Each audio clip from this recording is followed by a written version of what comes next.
တစ်ဖက်မှာကမ္ဘာအကောင်းဆုံးကစားသမားတွေအများကြီးပိုင်ဆိုင်ရတဲ့အင်္ဂလန်တစ်ဖက်မှာအခွင့်အရေးတစ်ချိန်နဲ့ပွဲကိုပြောင်းလဲနိုင်စွမ်းရှိတဲ့ဟာလန်ဦးဆောင်တဲ့နော်ဝေးဒီနှစ်သိန်းထိပ်တိုက်တွေ့ကြပြီဘယ်အသင်းကသူတို့ရဲ့အားသာချက်ကိုအကောင်းဆုံးသုံးချပြီးနောက်တစ်ဆင့်ဆက်သွားမလဲဆိုတာစောင့်ကြည့်ရမယ်ပွဲအားလုံးပဲမင်္ဂလာပါ KMB Football ရဲ့စာရဲ့ Facebook Twitter နဲ့ YouTube Channel နဲ့ပြန်လည်ကြိုဆိုလိုက်ပါတယ်ဒီပွဲကအင်္ဂလန်နဲ့နော်ဝေး Quarter Final ပွဲအင်္ဂလန်အနေနဲ့ဒီဆင်းထိရောက်လာပြီဒီဆင်းထိရောက်လာသည့်တိုင်အောင်သူတို့မဖြေရှင်းနိုင်သေးတဲ့ပြဿနာတွေအများကြီးရှိနေသေးတယ်အဲ့ဒီအရာသူတို့ရဲ့တိုက်စစ်အရေးသွေးမဟုတ်ဘူးသူတို့ဘယ်အချိန်မှာပွဲကိုဘယ်လိုထိန်းချုပ်ရမလဲဆိုတဲ့အရာကိုအခုချိန်ထိအင်္ဂလန်တို့ကောင်းကောင်းမရင်းချက်သေးဘူးအခုသူတို့ရင်ဆိုင်ရမယ့်ပြိုင်ဘက်ကဟာလန်ဦးဆောင်တဲ့နော်ဝေးဖြစ်နေတယ်ဒီပွဲမှာအင်္ဂလန်ရှေ့ပွဲကအမားတွေထပ်ပြီးမြင်ရမယ်ဆိုလို့ရှိရင်ဒီအဆင့်နဲ့အင်္ဂလန်လက်ပြန်သွားနိုင်ပါတယ်ဘောလုံးမှာတစ်ခါတလေရရင်အင်အားကြီးတဲ့အသင်းတစ်သင်းကိုနိုင်ဖို့အတွက်အကောင်းဆုံးကစားသမားတွေအများကြီးမလိုဘူးသူတို့ရဲ့တိကျတေချာတဲ့ game plan တစ်ခုပဲလိုတာနော်ဝေးကလည်းဒီပွဲမှာသူတို့ရဲ့ game plan ကိုအကောင်းဆုံးဆွဲထုတ်ပြီးတော့အင်္ဂလန်ကိုအများကြီးဒုက္ခပေးလိမ့်မယ်အင်္ဂလန်ကလည်းသူတို့ရဲ့ကြီးမှန်းချက်ကဘာလဲဆိုတဲ့အရာကိုဒီပွဲမှာအကောင်းဆုံးသက်သေပြရမယ်သူတို့ပထမဦးဆုံးဖြည့်ရှင်းရမယ်ပုံစံအနေနဲ့နော်ဝေးကသူတို့ကိုစပြီးတော့စမ်းသပ်ပါပြီအင်္ဂလန်ရဲ့အုပ်စုပွဲတွေကိုကြည့်မယ်ဆိုလို့ရှိရင်အင်္ဂလန်ကခရိုအေးရှားတို့ဂါနာတို့လိုမျိုး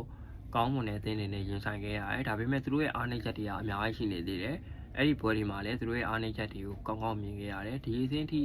ရောက်လာခဲ့ဆိုတဲ့အင်္ဂလန်ကသူတို့ကစားသမားတွေရဲ့ individual quality ကြောင့်သာအင်္ဂလန်ဒီအဆင့်ထိရောက်လာလို့ပြောရမယ်12သင်းဆယ်ရော16သင်းဆယ်မှာကွန်ကိုရောမက်ကစီကိုရောဟာရီကိန်းဘယ်လင်ဂန်တို့အကောင်းဆုံးခြေစွမ်းပြပြီးတော့အင်္ဂလန်ကိုဆွဲတင်လာနိုင်လို့သာအင်္ဂလန်ဒီအဆင့်ထိရောက်လာတယ်top 5ဖြစ်လာလို့ပြောရမယ်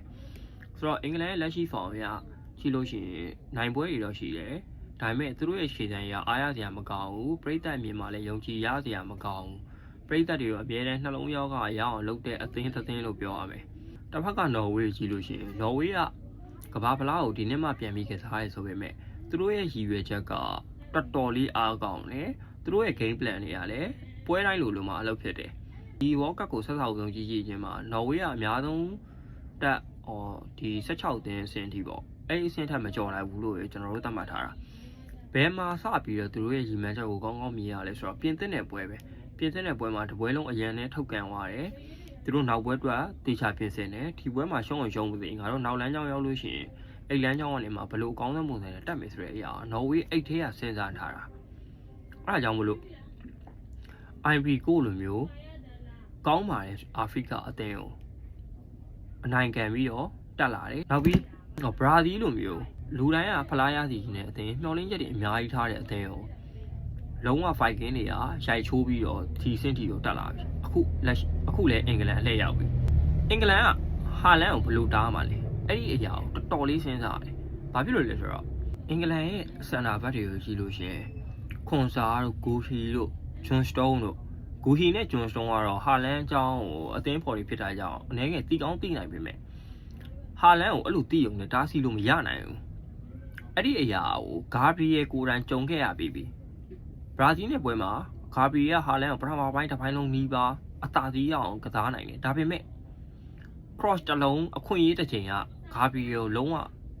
ပျက်စီးသွားတာပဲဂါဘရီယယ်လိုဒီနှစ်မှာတကယ်ကောင်းတဲ့ defender တော့မှဟာလန်ကိုကောင်းကောင်းမတားဆီးနိုင်ဘူးဆိုလို့ရှိရင်လူကြီးလို့ခွန်စားလို့အလဲလက်အဆင့်ပဲရှိတယ်နောက်တန်းတွေကဟာလန်ကိုတားဆီးနိုင်ပါမလားဖြစ်နိုင်ပါဟာလန်ကိုတားဆီးဖို့အတွက်ဖြစ်နိုင်ပါမလားအဲ့ဒီကတော်တော်လေးဘေးကုန်းထုတ်ကြရှိတယ်ဟုတ်လားဟာလန်တယောက်တည်းကိုရင်ဆိုင်ရမှာမဟုတ်ဘူးနော်ဝေးရဲ့ဖောင်တူးကိုရင်ဆိုင်ရမှာဆလော့ကဘလောက်ပဲအလဲလက်ရှိရဲ့တိုက်စစ်မှုဖြစ်အတလက်တီကိုမှာရောဒီမှာရောတော်တော်လေးကိုအသင်းအတွက်အများကြီးအကျိုးပြုတဲ့ကစားသမားသူကဟာလန်ကို speed တွေအများကြီးဖန်တီးပေးနိုင်တယ်လောင်းဘောတွေတင်မလားလုံးဝ duration ဆွဲပြီးတော့ခေါင်းတိုက်နိုင်တဲ့ကစားသမားတွေရှိတယ် second ball တွေကိုကောင်းကောင်းသုံးချနိုင်တဲ့ကစားသမားတွေရှိတယ်နောက်ပြီးတော့ဒီမှာ Orica ဦးဆောင်တဲ့နော်ဝေးရဲ့ brush ကိုလည်းအင်္ဂလန် shot တက်လို့မရဘူးအခုလက်ရှိအင်္ဂလန်ရင်ဆိုင်ရမယ့်တိုက်စစ်အတွက်သူတို့ရှေ့မှာရင်ဆိုင်ခဲ့တဲ့တိုက်စစ်အတွဲတွေနဲ့လုံးဝမတူတဲ့ဟာသူတို့ရှေ့မှာရင်ဆိုင်ခဲ့တဲ့တိုက်စစ်ကမက်ကစီကိုတို့ဒီအာကွန်ကိုတို့တိုက်စစ်တွေတောင်မှသူကတောက်လျှောက်ဂိုးပေးခဲ့ရတယ်အခုရင်ဆိုင်ရမယ့် ODK ဟာလန်တိုက်စစ်ကိုအင်္ဂလန်တေချာပေါက်ဂိုးပေးရမှာဒီဘက်မှာအင်္ဂလန်ကသူတို့ရဲ့အားသာချက်ကိုအကောင်းဆုံးသုံးချနိုင်သုံးချအသုံးမချနိုင်သူတို့ရဲ့ဟာကွက်တွေကိုနော်ဝေးကအသုံးချပြီးနောက်တစ်ဆင့်ကိုတက်သွားမှာဒါကတော့ရှင်းရှင်းလေးပဲဘာဖြစ်လို့ဒီလောက်ဟာလန်နဲ့ ODK ကို high ရလဲနော်ဝေးကို high နေရလဲဆိုရှင်းလေးပဲဘာဖြစ်လို့လဲဆိုတော့ဒီကမ္ဘာဖလားမှာသူတို့လုံးပြနေတဲ့အရာသူတို့လုံးနိုင်တဲ့အရာထပ်ပို့ပြီးတော့လုံးပြနေတာကြောင့်ပို့ပြီးတော့ high နေရတာပဲODK ကအာဆင်နယ်မှာပုံမှန်ခြေသွင်းအောင်ရောက်မယ်ဒါပေမဲ့အသင်းကောင်းဆောင်ပဲ အခုသူနော်ဝေးမှာဂိုးဖန်နေမှုတွေမရဘူးဂိုးဖန်နေမှုတွေအများကြီးမလုပ်နိုင်ဘူးသွင်းဂိုးတွေမရှိဘူးဆိုရင်တော့မှအိုဒီကက်အိုဒီကက်ပဲအိုဒီကက်ရဲ့တန်ဖိုးကဒီ ER တွေလုံးမှရှိတာမဟုတ်ဘူး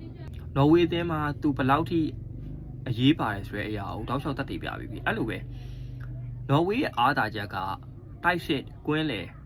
အိုဒီကက်တို့ဟာလန်တို့လိုမျိုး quality ကစားသမားတွေရှိနေတာကြောင့်နော်ဝေးကအားသာချက်တစ်ခုဖြစ်ပေမဲ့နော်ဝေးရဲ့အားနည်းချက်ကသူတို့ရဲ့ခံစစ်ပဲခံစစ်က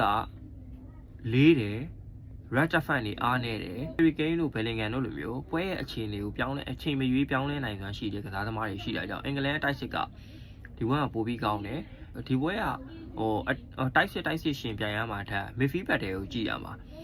ဒီမှာကျွန်တော်တခုစိုးရင်တာရှိတာဒီကလန်ရိုက်ကအာဆင်နယ်မှာပွဲတွေအများကြီးကစားရတယ်ဒီမှာလည်းအင်္ဂလန်မှာကြန့်ခိုင်မှုမပြေသွားတာ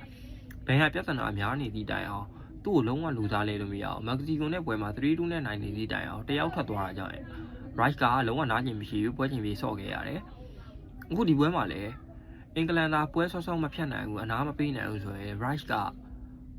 semi final မှာပါနိုင်ဖို့အတွက်တော်တော်လေးကို rich များသွားပါပြီကျွန်တော်တို့ရဲ့အသင်းရဲ့အဓိကကစားသမားတယောက်ကိုကျွန်တော်တို့ဒဏ်ရာပြဿနာနဲ့ယာတီဆောက်မှာဆုံးရှုံးရတာမျိုးတော့ကျွန်တော်တို့လည်းမလိုချင်ဘူးဒါကြောင့်မလို့ဒီပွဲမှာအင်္ဂလန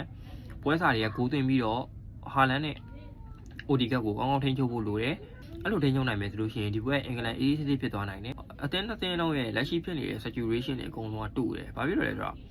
့နော်ဝေးမှာကွင်းလင်ကနေပြီးတော့မှအိုဒီကက်ကတောင်ပန် wish တွေကိုဘောလုံးတွေဖြန့်မယ်အဲ့တောင်ပန် wish တွေကနေမှ cross တွေတင်ပြီးတော့ဟာလန်တို့ဆလော့တို့ရှိကိုdirect cross ရှင်နဲ့တောက်လျှောက်အလုပ်လုပ်တာအဲ့လိုပဲနူဆာတို့ကျွန်တော်ဟိုတလောကပြောခဲ့တယ်ဘင်ဖီကာကောင်လေးတွေဆိုလို့ရှိရင်တော်တော်လေး quality ကောင်းတယ်တောင်ပန်တွေကိုတော်တော်လေးဒုက္ခပေးနိုင်တယ်တစ်ဖက်ကအင်္ဂလန်ပြန်ကြည့်ရင်လည်းအန်တိုနီဂေါ်ဒန်တို့ဆာကာတို့ရက်ဖို့တို့သူတို့ကလည်းအင်္ဂလန်လိုအပ်တဲ့အချိန်မှာတခုခုအမြဲတမ်းလုပ်ပြနိုင်တဲ့ quality ကစားသမားတွေပဲဆာကာဆိုလို့ရှိရင်ပွဲတွေအများကြီးမကစားသည့်တိုင်အောင်အခု chance rate တွေကောင်းကောင်းလုပ်ပေးနိုင်တယ်အစ်စ်တွေရနေသေးတယ်ဒါကြောင့်မို့လို့နော်ဝေးတို့အနေနဲ့အင်္ဂလန်ရဲ့ဒီအရာတွေကိုမေ့ထားလို့မရဘူးဟာရီကိန်းကိုပဲ force လုပ်လို့ရှိရင်တောင်ပန်ကနေပြီးတော့မှဆာကာအတွင်းထဲကိုချိုးဝင်ပြီးကန်တဲ့ဟာ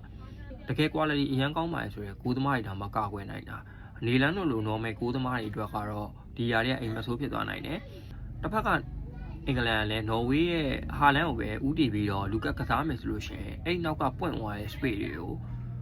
နော်ဝေးရဲ့တောင်ပန်တွေကအများကြီးသုံးချသွားနိုင်တယ်ဒါကြောင့်မလို့ဒီပွဲက 60-40 game ဖြစ်တာအင်္ဂလန်ကဘယ်တော့ပဲ favorite ဖြစ်တင်နေတဲ့အကြောင်းကျွန်တော်တို့ကနော်ဝေးရဲ့တိုက်စစ်ကို short တော့လို့မရအောင်ကြောင်းမလို့ဒီပွဲက balance ညီနေတယ်လို့ပြောရမယ်ကျွန်တော်ရဲ့အမြင်ကိုပြောရလို့ရှိရင်ကျွန်တော်တို့ OD ကကိုဘယ်လောက်ချစ်ကျွန်တော်တို့အင်္ဂလန်ကိုပို့ပြီးတော့ရစီရင်တယ်ဘာဖြစ်လဲဆိုတော့အင်္ဂလန်ကဒီနှစ်မှာလည်း